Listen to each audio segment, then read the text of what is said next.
creating, and at the end it was 2 and 3 goals that they scored. I think it was very important to try to get the confidence, dominate the game, even though in the last 15-20 minutes they kind of unplugged. They saw that they was almost all done, and Espanyol used it to score those 2 goals. But definitely it was a good performance overall for Barcelona, that finally got once again the LaLiga trophy, very deserved. And well, so happy for Xavi that he did a lot of good work during the whole season. A lot of difficult situations that they've been around. And today we can say congratulations. Lewandowski with 2 goals, heading towards the Pichichi Award, the top scorer in Spain. Yeah, and I think we have talked about how disappointing the second half of the season has been for Robert Lewandowski, and that coincided with the fact that Pedri had been injured, so there has been a lack of opportunities, lack of chances for Lewandowski. Also, he has been injured himself. So it's important for him to get in a rhythm, and I think over the last 3 weeks or so, we have seen a better version of Lewandowski, certainly a more productive one. Today, he took his goals very well. He was active.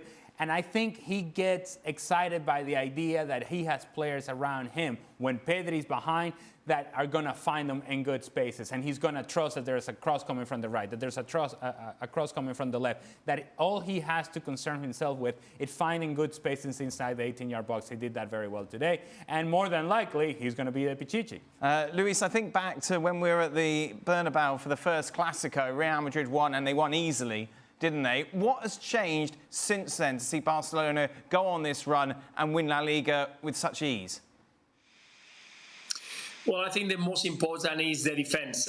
We all know that when Xavi at the moment he's got the full squad fit, there was no injuries at all. I remember back then that first game there was a few injuries in the middle, at front, and also in the back. But the most important that he's been working, Xavi, I think, has been on the defense. You can see a very solid team that at some points during the game can concede some chances, but with Ter Stegen in a fantastic form, it's very difficult to concede goals. I think it's been, until today, it was 13 goals that they concede. So as you can imagine, when you concede just such a few goals, it's proven that it's a solid team at the back, the defense is focused, and from that going forward, you got a lot of talent. You got Lewandowski in great form in the beginning of the season, then Rafinha for center games, then Ferran Torres at some points, he was also crucial, and Ansu Fati when he was available. So at the end, you know that you got enough talent to create chances, to score goals. But I think it was the defense who changed the way of this Barcelona when they start getting the results. And the key thing here,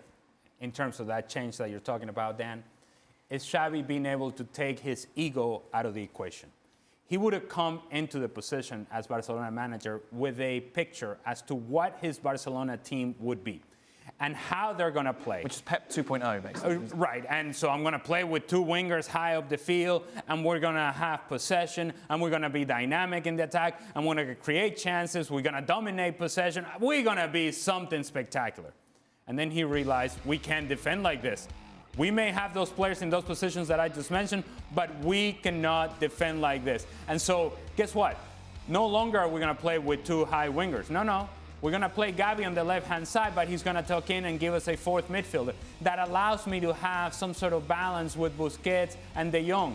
And then gives Pedri the freedom to create in the attacking half. Lewandowski stays central, and whatever we get from the right-hand side, whether it's Rafinha or Dembele, that's where we're going to get the change of pace. We're going to focus on the numbers that we put behind the ball and how solid we are defensively. And we're going to make decisions in terms of how is it that we're going to defend and put an emphasis on defending, which hasn't been the case for Barcelona for years. Emphasis on defending. And you may say, oh, well, it's easy for you to say that now. No, you just watch them play, and over the course of the season, we've been documenting this is a team that takes pride in defending. And look at the personality of a guy like Ronald Araujo and how much that permeates throughout that back line.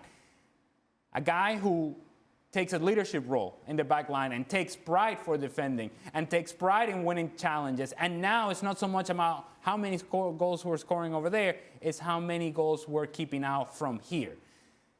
It's an adjustment, and it's one that I don't think it was easy for Xavi to make, but it was a necessary one in saying, guess what? We're going to have to win games 1-0. We're not all that productive over there, so we are going to have to win games 1-0. Does that look like Atletico Madrid? I don't care. This is how we're going to win. This is the personality of the group right now, and this is what's going to lead us to a title. That, I think, is important. And Xavi was able to say, never mind my original plans. I need to adjust. That's what managing is all about. Who's been their best player? Ronald Araujo. And I don't think it's even close. Ter Stegen has been excellent as well. But in terms of the turnaround of this team, if I'm looking at an outstanding player over the course of the whole season that didn't struggle with injuries, that was always there, that was a consistent performer, is Ronald Araujo. When he was called upon to take on Vini Jr., we've talked about this a lot. He did so with personality, with character, with speed, with pace, with quality. He has been their most consistent player over the course of the season. And if I just mentioned that they won this title because they defended well, and he has been their best defender, so there you go. Follow my logic, he has been their best player. Luis, do you agree?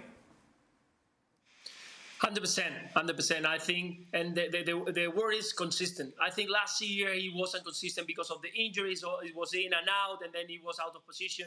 But this season, with the confidence that Xavi has gave him, it looks like a leader at the back. And he's been even changing position to play on the right side. Never complain. Play in the center, never complain. And that shows that this player is going to be in Barcelona for quite a long time, being the leader of the back four. Definitely one of the best players we are going to see. Probably one of the best players of LaLiga this season.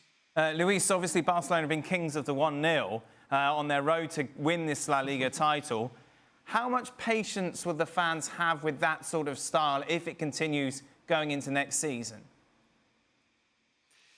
You give me a trophy and I'm not going to have complaints. That's the best thing. Of course, when you won 2 or 3 trophies and the team is not playing well, then I'm going to start complaining. We've seen it. I mean, the team of Guardiola heard whistles into the stadium when they were winning 2-0 at the Camp Nou, because people get used to win trophies and they wanted to see a nice games and nice dazzling performances, and they wanted goals. But at the moment, with the past of 3 years of Barcelona, where their inconsistency, not having silverware near around, I think that this year they didn't care. And for Xavi, it was a learning process. Remember that this is the first time that he's getting a big team, managing big egos, managing big players, and needed to a little bit to adjust some things. Press conference, how I talk to the press, how I talk to my players, how I talk about the games. And I think that on the process, 1-0 has been a fantastic answer, because it gave him the confidence to continue working, to continue delivering. And today, I think it was a very good game. Dominant, consistent, goals. You have everything. The next year, I'm sure that the fans are not going to be giving that to Xavi. They want to want more. They want to have more, let's call it nice football. Let's call it the philosophy of Barcelona, the style of Barcelona. That's what they're going to demand, and Xavi are going to need to give it to them. Their highs, of course, La Liga and the Spanish Supercopa. Lows, Copa del Rey defeat, obviously at the Camp Nou against Real Madrid, and the manner in which they went out in Europe. Yeah, and so when you look into the future and as to what Xavi and this group of players, or whatever the group of players, because we don't know exactly what this team is going to be next season, as you spin it forward, cup competition is going to be critical for Xavi, because it's not just this year. You go back to last year in Europa League, last year in Champions League, last year in Copa del Rey. So cup competition hasn't been all that great. And the way in which they went out to Real Madrid in Copa del Rey was embarrassing. At the Camp Nou, that performance, I think, left a very bitter taste in Xavi's mouth. Now, of course, since you win the title, you're able to sweep these things under the rug and you say, hey, we're all celebrating. But you just asked about competition and you're not a Barcelona fan. Barcelona fans are going to be asking about competition as well, because even winning Europa League would not have been enough. But being eliminated in the manner in which you have been over the last couple of seasons, and the fact that you were not even out of the group stage in Champions League, that, I think, are things that Xavi is going to have to address. But it's a much better place to address it when you're winning the title and you're the league champion than if you were basically a team that is struggling. And this is not a team that's struggling. This is a team that needs to find a personality in those cup competitions and needs to figure out, okay, over the course of the season, we've been consistent. But in those moments in which we needed to get a game, we needed to get a win, we needed to get our best performance away from home, at home, we were not able to answer the call. Those are the things that I think this group of players and Xavi are going to have to sort out when we think about them and success next season. Thank you very much for watching ESPN FC on YouTube. For more highlights, analysis and exclusive content, be sure to subscribe.